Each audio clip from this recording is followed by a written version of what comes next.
This vlog is hosted by Moses Ludel and sponsored by Advance Adapters.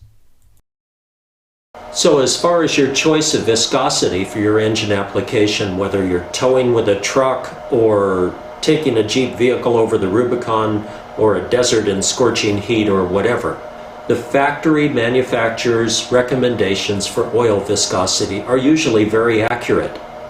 And there's no agenda there. Yes, there may be synthetic or other types of oil that can provide even a wider range of protection. But there's no guarantee that the thinner or higher viscosity range is something that the manufacturer had designed into the engine.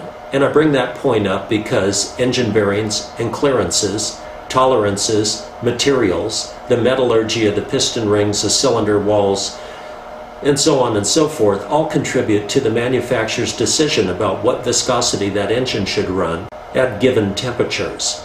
Although you may be able to run a wider range viscosity synthetic oil in place of the conventional oil that's described or discussed in your owner's handbook for your vehicle, you need to be aware that the manufacturer did have a basis for selecting those viscosities as well as the temperature ranges to run the different oils. If you're curious, in our 1999 XJ Cherokee with a stock 4-liter engine pulling around 3,800 pounds curb weight with all the accessories, the lift kit, the oversized tires, the winch, the bumpers, and so on, I run 10W40 in the summer.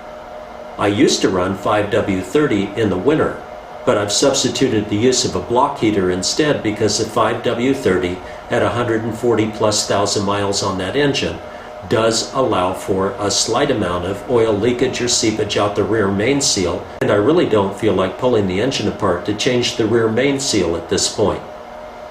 At some point I may do that, in which case I'd probably run 5W30 or maybe a 5W40 or maybe a 5W50 year-round, or certainly in the winter months. The Dodge Ram truck with a Cummins diesel engine is a bit more limited. There are some synthetic aftermarket oils that I'm going to be looking at soon that would allow me to use a lower viscosity pour like a 5W weight in the winter time and still provide good sealing and good protection for a diesel engine. But at this point I'm running the 15W40 Max Pro from Mopar and using the block heater as I've described in earlier vlogs to cold start the motor in very cold sub-freezing weather. Modern engines have come a long way in terms of their tolerance for oil viscosity and their ability to have long intervals between oil changes, largely due to the closed crankcase system, which eliminates the buildup of condensation and damage caused by condensation in the crankcase. When I started pumping gas in 1963 at the Hancock station in Gardnerville, Nevada, open crankcases were a norm. In fact, California had just come in with a closed crankcase PCV valve system. And that was the first means for getting condensation and corrosives out of the crankcase and eliminating some of the blow-by issues going out the tailpipe.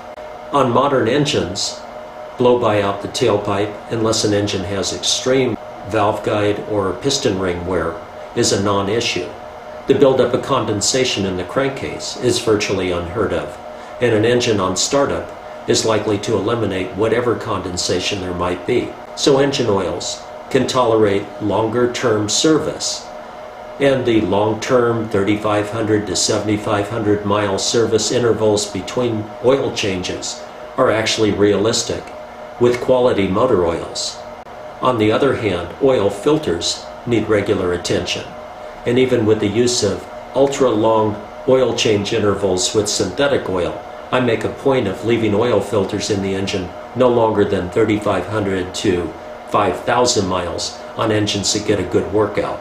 And this would be my truck engines and Jeep engines that have a lot of work to do. I'm often asked, well, how long should I leave synthetic oil in the crankcase, and can I go to 7,500 or 12,500 or 15,000 mile oil change intervals?